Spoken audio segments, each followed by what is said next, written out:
नमस्कार विद्यार्थी मित्रों, आपका स्वागत करते हैं मौर्य क्लासेस में। विद्यार्थी मित्रों, मैं आज से एक नया बैच चालू करने जा रहा हूँ। क्लास 10th मैथमेटिक्स मतलब गणित विषय में आज मैं आपका एक न्यू बैच चालू करने जा रहा हूँ। और विद्यार्थी मित्रों, जो विद्यार्थी क्लास 9th में थे अब वो क्लास 10th में आएंगे, और जो लोग क्लास 10th में थे वो क्लास 11th में आएंगे। तो उन लोगों के लिए मैं एक नया बैच स्टार्ट कर रहा हूँ, क्लास 10th का मैथमेटिक्स। तो सभी बच्चे अभी से जुड़ जाएं नए बैच में, उनका बेनिफिट होगा और उनका फ़ायदा भी होगा। और ख़ास करके बड़ा मैं उन गरीब बच्चों की बात कर रहा हूँ जो बच्चे बिल्कुल भी पढ़ाई नहीं कर पा रहे हैं या फाइनेंशियल किसी को प्रॉब्लम हो, तो इस YouTube के माध्यम से आप लोग इसका लाभ ले सकते हैं। तो आज से हम न्यू बैच स्टार्ट कर रहे हैं और हम आपको चैप्टर वाइज 1 बाय 1 करके हर एक चैप्टर आपको समझाएंगे। और याद रखना, पूरा का पूरा बेसिक से चलाएंगे। और जिनको भी बेसिक सीखना है वो पहले तो इस चैनल को सब्सक्राइब कर लो। ओके, चलिए वीडियो की शुरुआत करते हैं। तो बेटा, आप लोग कोई भी बोर्ड से पढ़ाई कर रहे हो, Gujarat board, UP board, Bihar board, कोई भी बोर्ड से अगर आप लोग पढ़ाई कर रहे हो, मैथमेटिक्स एक ऐसा सब्जेक्ट होता है जो सभी में इक्वल होता है, सभी में समान होता है। तो इस वीडियो को देख लेना, भागना मत, ठीक है। और याद रखना, मैं गारंटी देता हूँ आपको, ये वीडियो देखने के बाद आपका डेफिनेटली पूरे के पूरे कॉन्सेप्ट, पूरे के पूरे डाउट क्लियर हो जाएंगे। मैं आपको वादा करता हूँ एक एक क्वेश्चन सीधा आपके दिमाग में जाएगा, इसकी गारंटी मैं देता हूँ आपको, ठीक है। कोई भी मीडियम हो, कोई भी लैंग्वेज का बंदा हो, ठीक है। Class 10th Hindi medium, English medium, Gujarati medium, मैं तीनों मीडियम के लिए बच्चों के लिए पढ़ा रहा हूँ। तो ध्यान से समझना और ध्यान से समझते चलना। मैं तीनों मीडियम में आप लोगों के लिए बोलूँगा, ठीक है। तो आज का हमारा जो पहला लेक्चर होगा वो है मैथमेटिक्स का चैप्टर नंबर 14, जिसे नाम है सांख्यिकी। गुजराती में कहते हैं आंकड़ा शास्त्र, हिंदी में कहते, इंग्लिश में कहते हैं उसे स्टैटिक्स। सर आपने चैप्टर 14 ही क्यों स्टार्ट किया, 1 क्यों नहीं स्टार्ट किया? यस बेटा, क्योंकि ये चैप्टर बहुत ही ज़्यादा इम्पॉर्टेंट है और बहुत ही ज़्यादा इजी चैप्टर माना जाता है और हर एक बच्चे को तुरंत ही समझ में आ जाएगा। लेकिन हाँ, मैं आपको सबसे पहले स्टेप बाय स्टेप करके आपको सब कुछ सिखाऊंगा। धीरे धीरे से आपका पूरा का पूरा डाउट क्लियर हो जाएगा। तो चलिए वीडियो को शुरुआत करते हैं। तो सबसे पहले आज का लेक्चर मेरा है इंट्रोडक्शन एंड फॉर्मूलास, मतलब कि भूमिका और सूत्र। मतलब आज हम तुमको इसका बेसिक बताएंगे और साथ साथ में इसके कुछ सूत्रों को भी लिखवाएंगे, ठीक है। तो चलिए सबसे पहले फॉर्मूला नंबर 1 स्टार्ट करते हैं। फॉर्मूला नंबर 1 की बात करता हूँ बड़ा। तो वर्गीकृत आंकड़ों का माध्य ज्ञात करना हो तो कौन सा सूत्र मुझे लगाना है? मतलब कि माध्य मतलब कि ग्रुप मीन डाटा, मतलब कि मीन ग्रुप डाटा जिसे इंग्लिश में कहते हैं। यानी अवर्गीकृत का मतलब होता है ग्रुपेड, मतलब कि ग्रुप में जो दिए होते हैं उन्हें कहते हैं, जिसे इंग्लिश में माध्य को कहते हैं मीन, ठीक है बेटा। आई होप कॉन्सेप्ट क्लियर हो रहा है आपका। तो चलिए, इसके लिए हमें कितने फॉर्मूले याद करने पड़ेंगे? हमें 3 फॉर्मूले याद करने पड़ेंगे। कौन कौन से हैं देखिए। पहला है कंडीशन नंबर 1, प्रत्यक्ष विधि, जिसे इंग्लिश में कहते हैं डायरेक्ट मेथड और गुजराती में कहते हैं सीधी विधि, ठीक है।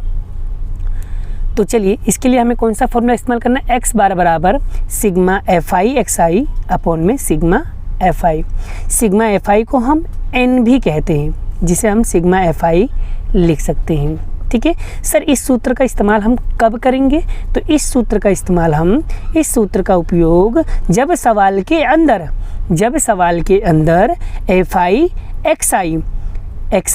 xi दिया गया हो तब इस सूत्र का उपयोग करना है। आई होप डाउट क्लियर हो रहा है कि डायरेक्ट मेथड का इस्तेमाल हमें कब करना है। चलिए दूसरा देखिए, काल्पित माध्य की विधि। कल्पित माध्य की विधि, जिसे इंग्लिश में कहते हैं अज्यूम्ड मीन मेथड, मतलब कि जिसे गुजराती में कहते हैं धारेला मध्यकनी रीत। धारेला मध्यकनी रीत मतलब अज्यूम्ड मीन मेथड। ठीक है, इस फॉर्मूला का इस्तेमाल हम कब और कैसे करेंगे? तो x बार बराबर a plus sigma F I D I upon में sigma F I. Sir D कैसे निकलता है? तो डी निकालने का छोटा सा फॉर्मूला है डी बराबर एक्स आई माइनस ए। सर ये डी क्या होता है? डी का मतलब होता है डेरिएशन, जिसे हिंदी में कहते हैं विचलन और गुजराती में भी क्या कहते हैं? विचलन। सर ए का क्या मतलब होता है?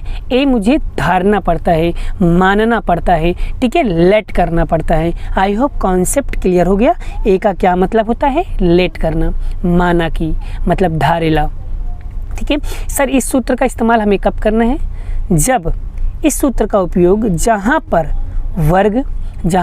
वर्ग और क्लास इक्वल ना हो, मतलब समान ना हो, तब इस सूत्र का उपयोग करना है। यस, फिर से सुनिए, जहाँ पर वर्ग और क्लास समान ना हो, इक्वल ना हो, इस सूत्र का इस्तेमाल करेंगे, मतलब अज्यूम्ड मीन मेथड का इस्तेमाल करेंगे। चलिए आगे के सूत्र की बात करते हैं। फिर उसके बाद है पग विचलन की विधि। क्या है? पग विचलन की विधि, जिसे गुजराती में भी कहते हैं पग विचलन की विधि, मतलब स्टेप डेरिएशन मेथड। ठीक है, इसका सूत्र है x बार बराबर a plus sigma F I you I upon में सिग्मा एफ आई गुणे में करेंगे h। सर यू आई का क्या मतलब होता है? तो यू आई का मतलब होता है एक्स आई माइनस ए बटे में एच। डोंट वरी, टेंशन मत लीजिए कि सर हमें इस फॉर्मूला का उपयोग कब करना है, कैसे करना है। यस, जब मैं आपको फॉर्मूला, जब आपको सवाल सिखाऊंगा ना, तब आपका डेफिनेटली पूरा का पूरा डाउट क्लियर हो जाएगा। मैं आपको वादा करता हूँ, मैं आपको प्रॉमिस करता हूँ, मेरे द्वारा जितने भी सवाल मैं आपको सिखाऊंगा, डेफिनेटली आपके एक एक क्वेश्चन पूरा का पूरा आपके भेजे में उतरेगा। और अगर आपको समझ में नहीं आए तो वीडियो को कभी लाइक मत करना, कभी इस वीडियो पे मत आना। ठीक है, ओपन चैलेंज कह रहा हूँ, एक एक सवाल आपके भेजे में उतरेगा।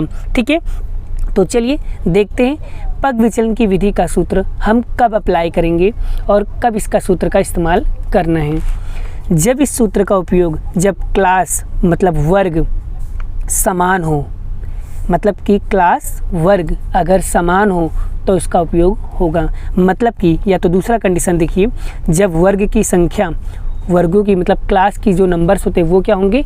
बड़े बड़े हों, लार्जेस्ट नंबर हो, यानी कि बड़ी बड़ी संख्या हो, तब इस सूत्र का इस्तेमाल किया जाता है। आई होप कॉन्सेप्ट क्लियर हो गया।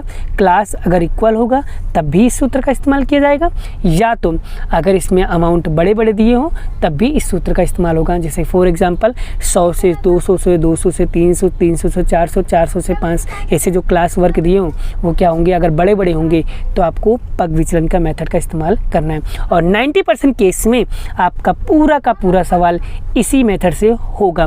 मतलब कि क्लास 10th में 14 चैप्टर में जितने भी सवाल है वो 90% सारे सवाल किससे होंगे? पग विचलन के मेथड से। क्यों? क्योंकि ये मेथड सबसे इजी मेथड माना जाता है इसलिए, और 100% श्योरली बड़ा ये एग्ज़ाम में आता है, इसलिए इस फॉर्मूला को तो खास करके कर ही लेना। ठीक है, चलिए आगे की बात करता हूँ। आगे बात करते बड़ा बहुलक वर्ग, मतलब कि मूड, जिसे कहते हैं मूड ग्रुपिक डाटा। ठीक है, जिसे हम, उसका संकेत होता है, हम कहते हैं Z। ठीक है, तो Z बराबर L plus F1 minus F0। बड़ा कभी कभी बच्चे ना इसको FI मान लेते हैं, वो FI नहीं होता, वो F1 होता है, और ये FO नहीं है बड़ा, ये F0 है।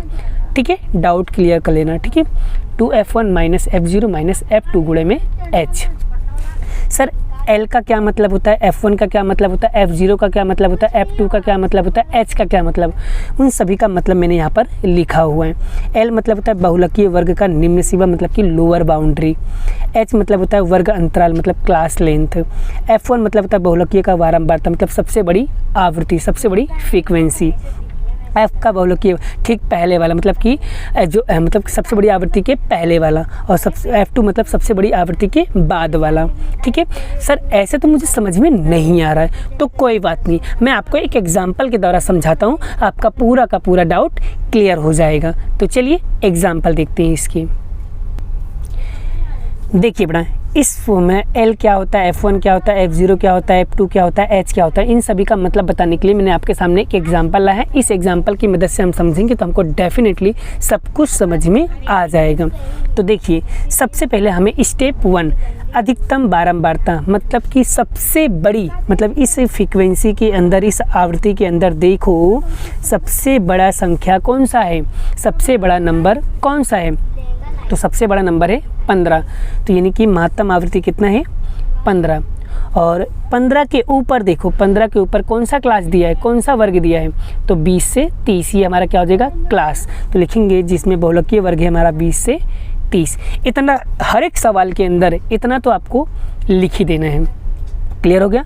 उसके बाद अब L मतलब क्या होता है, L मतलब होता है 20 और 30 के जो बीच में जो लोअर बाउंड्री होता है, इसे लोअर बाउंड्री कहते हैं, इसे अपर बाउंड्री कहते हैं। मतलब इसे आधा सीमा, इसे उधा सीमा कहते हैं। आई होप कॉन्सेप्ट क्लियर बेटा। चलिए, ये वाला जो संख्या होता है बेटा, इसे हम कहते हैं लोअर बाउंड्री, मतलब L बराबर 20 हो जाएगा। अब ये जो सबसे बड़ी आवृत्ति होती है बेटा, इन्हें कहते हैं F1। इसके इधर बगल में इसे कहते हैं F0। इसके आगे वाले को हम कहते हैं F2। देखो मैंने यहाँ पर लिखा है F1 बराबर 15, F2 बराबर 9, F2 बराबर 9 और H मतलब 20 और 30 के बीच का डिफरेंट, मतलब उसका अंतर कितना दिया है, 10। तो यहाँ पर लिख दिया मैंने 10। अब क्या करना, बस हमें वैल्यू, इस फॉर्मूला में वैल्यू पुट करना, आपका उत्तर आ जाएगा। चलिए तीसरे फॉर्मूला की बात करते हैं, यहाँ तक आपका डाउट क्लियर हो गया हो तो। चलिए, अब है माध्यिक, मतलब कि मध्यस्थ, मतलब मीडियन। अब बड़ा मीडियन जो है बड़ा, इसे इंग्लिश वर्ड है, मध्यस्थ जो है वो गुजराती वर्ड है और माध्यक जो है वो हिंदी वर्ड है। आपका पूरा का पूरा डाउट मैं क्लियर कर दूंगा। तो जिसमें अवर्गीकृत आंकड़ों के माध्यम से हमें माध्यक ज्ञात करने के सूत्र, मतलब कि मीडियन ग्रुपिक डेटा। क्लियर हो गया। तो चलिए, माध्य का सूत्र होता है माध्य, जिसे हम बड़ा m के द्वारा संकेत में लिखते हैं। m बराबर l plus n/2 minus CF बटे में f गुणे में h। क्लियर हो गया यहाँ तक। ये हो जाने के बाद अब सर हमें ये नहीं पता चलता है कि l क्या होता है, n/2 क्या होता है, CF क्या होता है, f क्या होता है, h क्या होता है। इन सभी का मतलब समझाता हूँ मैं आपको। l मतलब होता है माध्यक वर्ग का निम्न सीमा, मतलब लोअर बाउंड्री। n मतलब कि अवलोकनों की संख्या, मतलब ऑब्जर्वेशन का नंबर्स। CF मतलब होता है क्युमुलेटिव फ्रीक्वेंसी, मतलब संचयी आवृत्ति। ठीक है। H मतलब होता है वर्ग माप, मतलब क्लास लेंथ। और F मतलब होता है माध्य वर्ग का बारंबारता, मतलब कि सबसे बड़ी फ्रीक्वेंसी, मतलब महत्तम आवृत्ति। आई होप यहाँ तक पूरा का पूरा कॉन्सेप्ट आपका क्लियर हो गया होगा। ठीक है। चलिए, थर्ड फॉर्मूला की बात करता हूँ, जिसके अंदर अब हम ऐसे फॉर्मूला की बात कर रहा हूँ जो 1 मार्क 2 मार्क के लिए स्पेशल सूत्र आते हैं उन सभी के लिए, क्योंकि ज़्यादातर बच्चों को MCQ सॉल्व करने में ज़्यादा डिफ़िकल्टी होती है। इसीलिए बच्चों को प्रॉब्लम्स ना हो, इसके लिए मैंने आपके लिए स्पेशल सूत्र अलग से निकाल कर साइड में रखा हुआ है, जिससे आपको ये सूत्र की मदद से, ये फॉर्मूला की मदद से आपका पूरा का पूरा डाउट क्लियर हो जाए। तो जैसे माध्यक ज्ञात करने के लिए हमें सबसे पहले स्टेप 1 हमें क्या करना होगा, सबसे पहले अवलोकनों को अवरोही क्रम, मतलब कि चढ़ते क्रम में हमें व्यवस्थित करना होगा। इंग्लिश में अगर हम इसे कहें तो असेंडिंग ऑर्डर या डिसेंडिंग ऑर्डर में पहले उसे हमें कन्वर्ट करना पड़ेगा। क्लियर हो गया। उसके बाद हमें 2 कंडीशन फुलफिल करनी होंगी।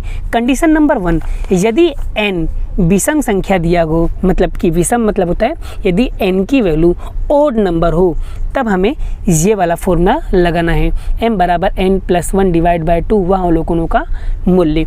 आई होप यहाँ तक क्लियर समझ में आ रहा है। कंडीशन नंबर 2, यदि n सम मतलब कि इवन नंबर हो तो उस समय हमें कौन सा फॉर्मूला इस्तेमाल करना है, m बराबर n/1 वह अवलोकनों का मूल्य, फिर प्लस n+1 डिवाइड बाय 2 वह अवलोकनों का मूल्य डिवाइड बाय 2 करेंगे।